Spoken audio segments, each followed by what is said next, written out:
One Love Music, Love Life on a beautiful Monday morning, 19th day of August 2024. You're listening to The Smooth Breakfast with yours truly, Ayokunmi and Kekere. Time to take you on a journey into the headlines and making the rounds all across Nigeria. This is Freshly Pressed, where we get to look at the headlines and, of course, make sense of all the stories that are in the papers that you are talking about. It's an interactive session, as always. So we're looking forward to you sharing your thoughts with us on WhatsApp on 0809 440 981 0809 981.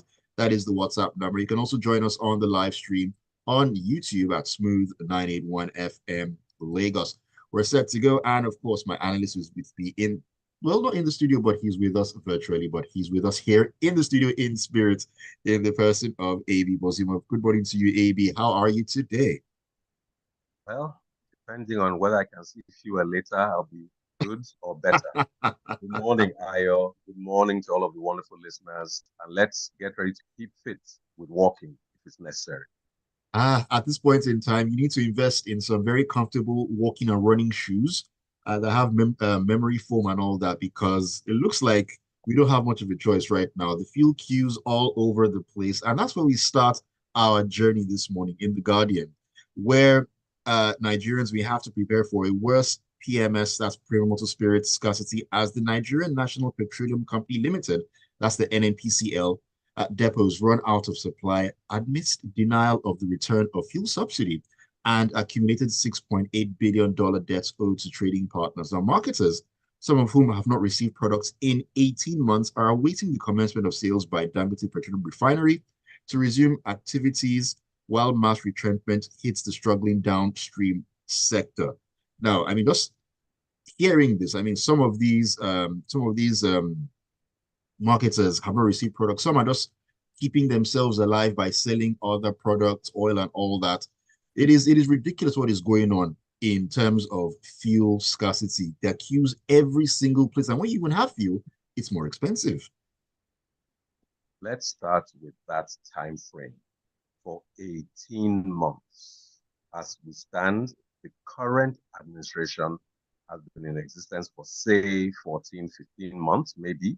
This Yes. means that right from the time of the former administration, some of these people have not received fuel. Then the president, Buhari, was the minister of petroleum. The current president has continued in that tradition to be the minister of petroleum. Evidently, for those marketers at least, they have met nothing but ineptitude, incompetence, inability, and absolutely a lack of sense of urgency. Let's come to the current situation. Fuel queues have returned, and they are saying we may have to prepare. The question is why? Ostensibly, we are a nation from where oil is extracted under our feet. I never say we're an oil producing nation because generally foreign organizations produce oil while our companies stand by and look as if we're watching a movie. We do not have local or much local capacity. We watch while those IOCs extract oil. They report how much they're loading into barges. They carry a badge. There was one policy that the former president did. He noted that a badge would say they're taking 50,000 liters of oil from Nigeria. That ship would go directly to Europe and discharge 60,000 liters. And he said, obviously, there's something being incorrectly reported.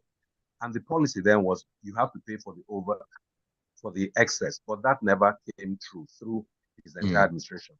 So let's come down to our levels. So as a Nigerian attempting to function normally, attempting to be productive, attempting to be a valuable member of society, we have a situation where those in authority, first in the oil sector and in the larger leadership of Nigeria, are demonstrating their complete inability to lead this nation. This is a microcosm, unfortunately, a significant component of Nigeria's economy. It means even to run a generator, because we don't have normal petrol, you don't have the fuel to even make a bit of your life halfway decent. Mm. Now, what is the excuse? Nobody in authority is coming to explain. There was a time when NNPC would always tell us there are 56 megatrillion liters. We shouldn't be worried. Now this story says they are running out of supply. At the same time, we are hearing about shadow subsidy and a denial. Do you know how much disconnect and distrust is sown in the minds of Nigerians vis-a-vis what the leaders say and what is actually going on? Where did $6.8 billion of debt, billion with a B, come from when we're supposedly not paying subsidy? There is entirely too much malfeasance and mendacity in Nigeria's oil sector. And until we get to the root of it, we'll continue to have these pathetic stories where people in authority have no business having the jobs that they do and getting the salaries that they do. I will say it again on this place. The person who is the figurehead of the oil industry, Mele Kyari, has no business having a job. After telling Nigerians a few weeks ago that he would tell us what is wrong with the sector at his own time. I repeat, that should have been the day they sacked him in front of that Senate subcommittee. Very interesting thoughts there, Amy. But before we leave this story, I just want to ask the question. I mean, you've spoken about Millie Carey, the group head of NNPCL and all that. But what about the Minister of Petroleum? And what is this attraction of the president appointing or putting himself in that position of being the Minister of Petroleum? I mean, in the Buhari administration, it was President Buhari that was the Minister of Petroleum. In this current administration, it's President Tinubu. What exactly is that? The idea behind that, the president being the Minister of Petroleum, and it hasn't worked, has it? It is fundamentally boils down to delusions of grandeur.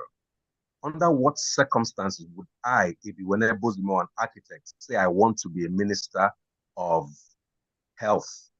Do I have the competence? Am I able to marshal the necessary thinking capacity to move a health sector forward? When you talk about square pegs and square holes, there was never a hole shaped properly where Buhari should have fitted as an oil minister. I would argue that while Tinubu has a background in figures, he is not necessarily the best person to be a minister of petroleum. But they feel that because that is Nigeria's most significant sector, they want to be in charge of it. Well, be in charge of it if you have the capacity. Evidently, they have neither the capacity nor the care, because as we're speaking, the president is off on another jaunt to France while Nigerians cannot move around because of lack of fuel. That shows me that he has zero concern for what I, as a normal Nigerian, am going through. Yeah, thank you for that, AB. I'm going to come back to what you just said about the president, going on a quote-unquote jaunts to France, but I'll take a few messages here as they're coming in already so that we can get everybody's thoughts in. JP says, it's panic buying is what it will be called. Truth be told, suppliers are holding back due to age-long debts, 45 days to 180. The minister is in charge. Fuel queues are 50 years old. Cheers. It always amazes me how JP can always add cheers to the end of his messages. I mean, nothing cheery about 50-year-old fuel queues at all. Let me see here. This is Adegboyega Adedeji, who says the Minister of Petroleum should be sacked for the scarcity of fuel going on now throughout the nation. The hardship is too much. The amount of manpower lost due to long queues at the fuel stations is enormous. The Minister of Petroleum is unproductive. He should be fired. If a business that is meant to make profits is now incurring debt, it's either those in charge are incompetent or they are stealing from the business. That is the storyline of the NNPCL and fuel scarcity. Thank you for that. Keep those messages coming in.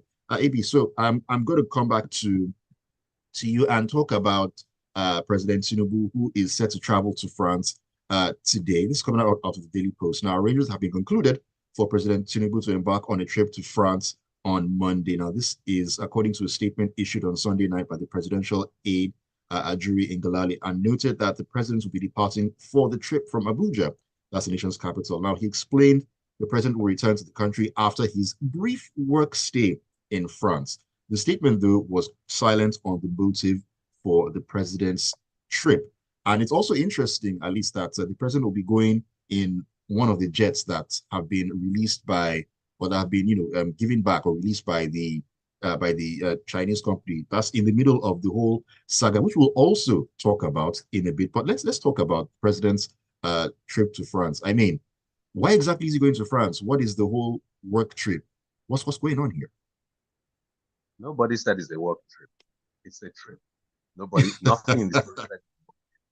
Number two, they said he would be departing from Abuja and he would return to the country after a brief, work stay. Work Okay, stay work in stay, you're correct. France. You're correct. Work stay, okay. The thing is that he's silent on the motive. So, in short, that statement released by Ngelale was absolutely useless. There's nothing in it worth the time of a Nigerian because it adds zero information to a Nigerian on why do I need to know that the president was traveling. He just came back from Equatorial Guinea where he signed some arrangements.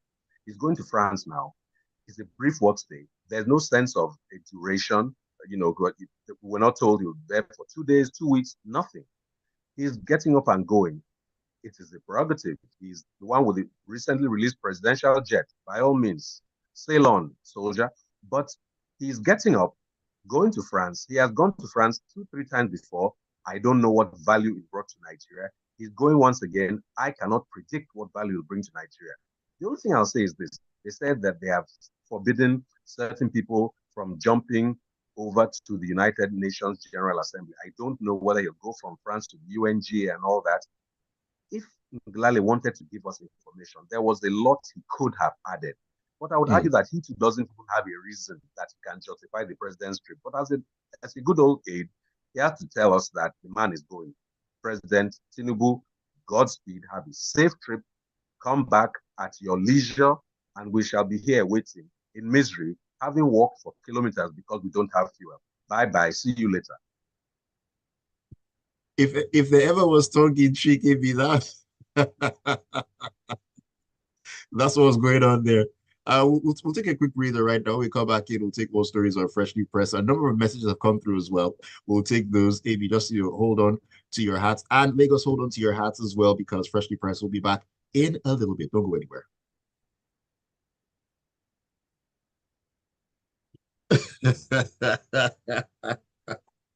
What do you want to make I talk now? What have they told me? He's going, he's coming back. Oh, yeah. When you go, you come back. Bring bread. At Oh least my bread. goodness. French have a special long loaf. Let them bring it. Let us share and eat. Man, I mean, so many things are going on, but work stay in France. World Okay. stay in France. He has gone 1,000 times. He comes back. I mean, if there was something diplomatic, something especially economic that he was doing in France, we'd study that. We'd look at the merits and all that. But they're going to France. Ngelale wakes up and tells me that. So what? So what? Things are We're going going on. back. I'm telling you. Okay,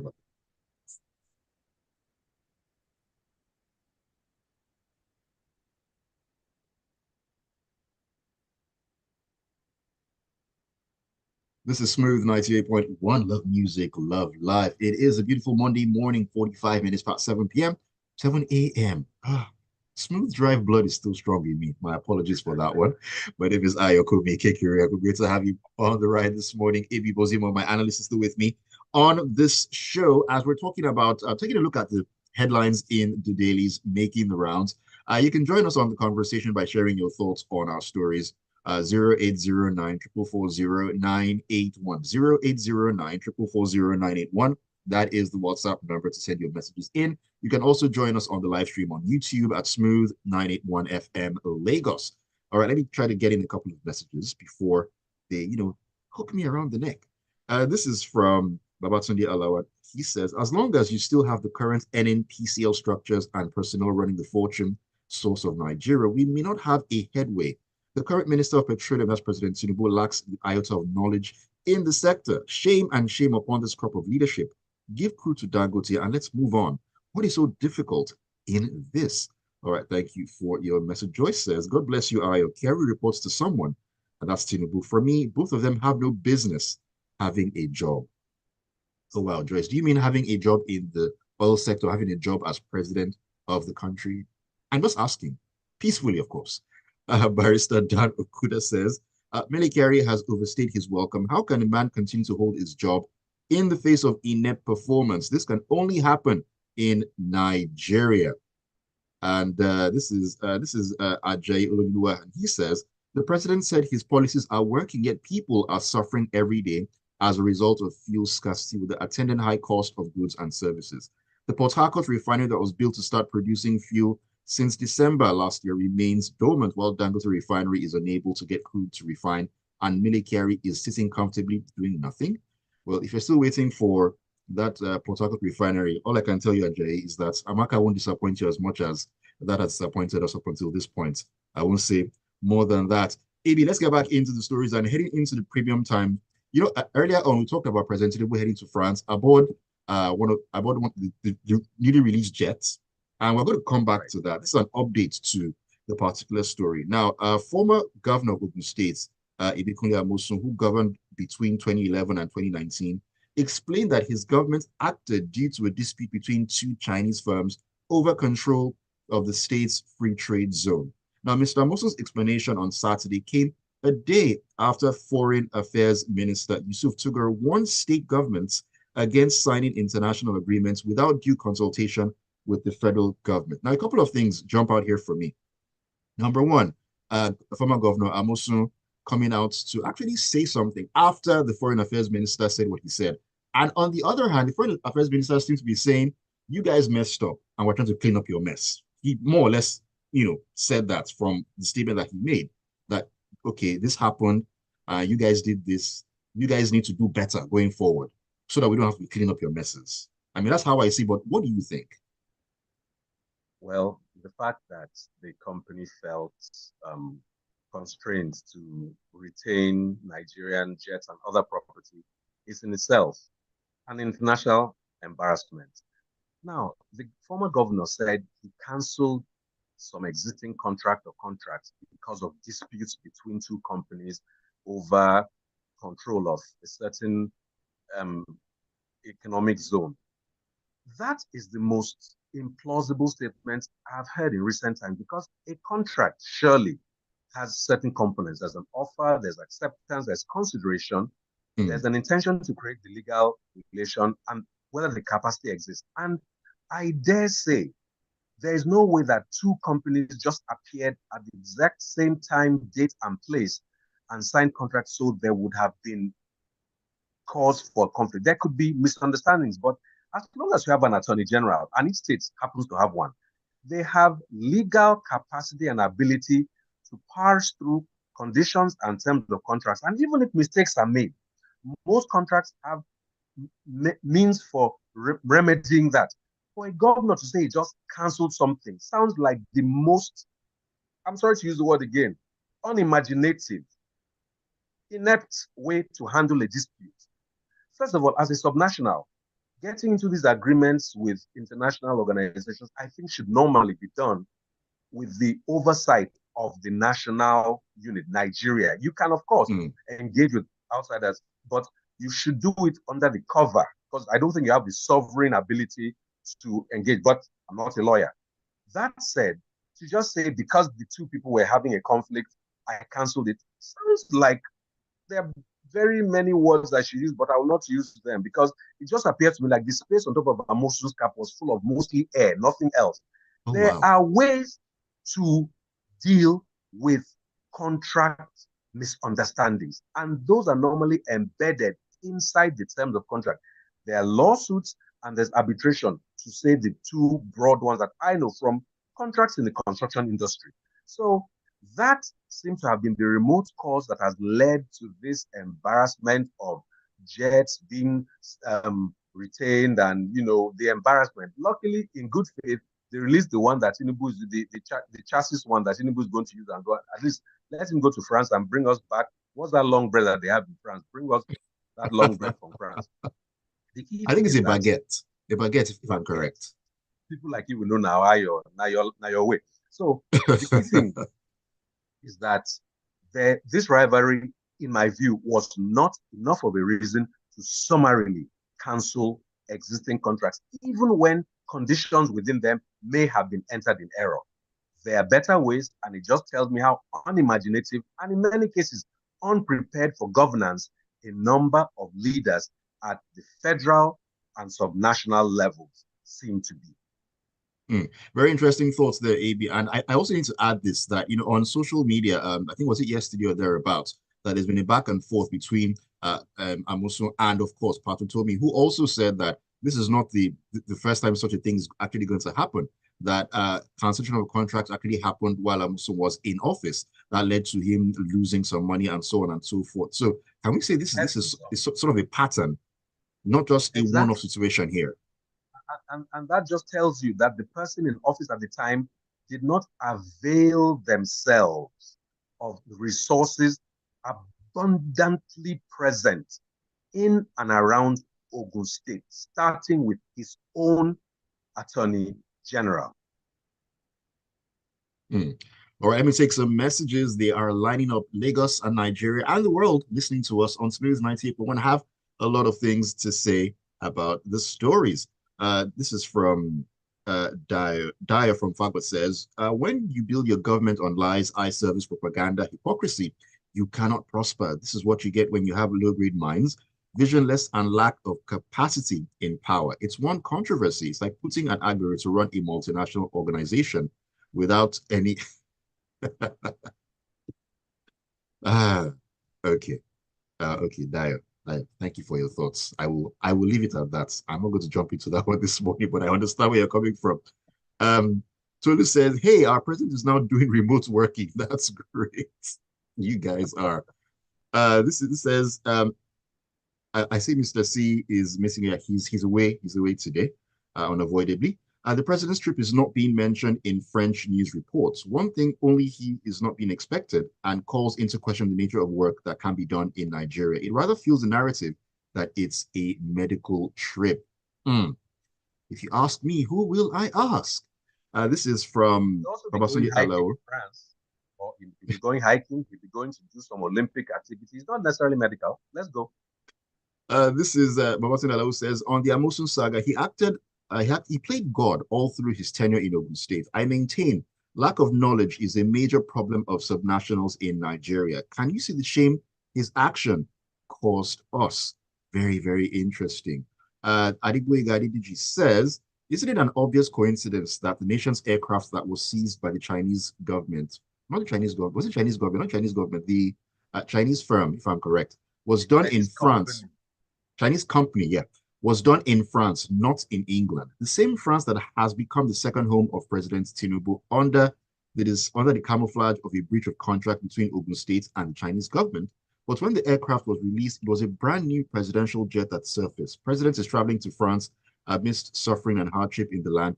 It's a shame. Well, DG, it's been in the news that new presidential jets were being fitted out in France, Airbus France. So that's the explanation there. Thank you for your message. All right, Ibi, let's get back into the story and let's head into Punch, where food crisis may worsen as flood hits 10 states. Nigeria, it's 1 week, one trouble. Now, following the floods that have ravaged farmlands in the northern part of the country, agricultural experts and big-time players in the agro-allied industry have sounded the alarm over an impending food crisis across the country as agricultural fortunes dip in the north. Now, this is a very regular song and dance, a very regular one. We already have a food crisis. Now, looking at this to add to the issues on the ground, and it's not the first time. Let's go back to 2022 when there were heavy rains, and I think some northern states where rice paddies were wiped out completely. Now we're back here again talking about flooding in those areas once again. You know, they talk about this key sentence for me as agricultural fortunes dip in the north. Let's understand something. Fortunately for us in Nigeria, we broadly have two weather seasons. There is the rainy season and there's the Hamatan. It has not been a surprise to us for 64 years. What seems to be going wrong, especially, is purely about management. There are countries that don't have and wish for the rainfall we have. There are countries where it's a desert. Largely, Israel is largely desert-ish, and they are one of the greatest agricultural producers in the world. So it is not about the rain. It is about the lack of willingness to apply, no no rocket science. Farming has been done since antiquity. Mesopotamians and co were farming. We are not Mm. even trying to reinvent it, but somehow we have refused to apply fundamentals, irrigation, storage, drainage, and we have also refused to do things that have to do with dams that can manage that flooding. Look, if the flooding has happened in August, now get ready for further flooding downstream because that water has to get to the Atlantic. So those of us in the lower parts of Nigeria should get ready for some severe weather conditions associated with water. There is a dam that's supposed to be managing the one from when they opened the one in Cameroon. We just heard about it. I remember then President Buhari gave people, I don't know who he was talking to because nobody was listening to him, 90 days to make a report. That report, nobody even listened to him. And if that flooding starts again, we'll be starting from the ground level. We are not dredging our water canals. It's like trying to throw water into a plate versus into a bucket. If you have a dredge channel, there's more volume for the water to pass. But when we leave this place Right. non-dredged, you have spreading across into flooding. Look, agriculture. When you talk about agriculture, the Netherlands is on average 6 meters. That is 2 stories below sea Below level. sea level. Yet they are one of the world's largest agricultural producers. So it is not about the water, it's not about the flooding, it's not about the weather, it's about ineptitude in managing the blessing of having a country of almost 1 million square kilometers where over 60% of the land is arable. We should not just be feeding ourselves, we should be feeding the West African subregion, feeding Africa, and indeed feeding the world, as the Netherlands does on a land area that's just smaller or about the size of Niger State alone. The disgrace that Nigeria does to ourselves, first of all, and to the international community is a shame. But Mm. I hope that we'll do some emergency repairs and help the farmers survive and then start doing things differently. But hope is not really a strategy. Hope is not really a strategy. Well said, AB. Let's round up with some messages.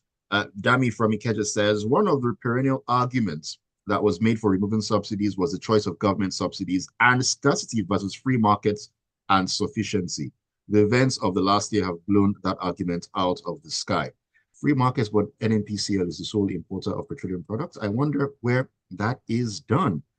Joyce says, okay, having a job as group head of NNPCL, Minister of Petroleum and President. Okay, that's in reaction to the question I asked her earlier on.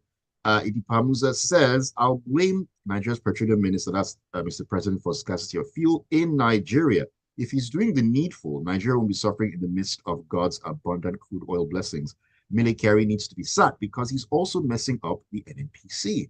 Thank you for your message. Joseph Menyes says, the presidency and her agencies prior to and during the protest and the president and others were very busy to ensure the protest was ended. But imagine the fuel scarcity that has been lingering for months, leading to wastage of man hours, causing inflation, hunger, and insecurities.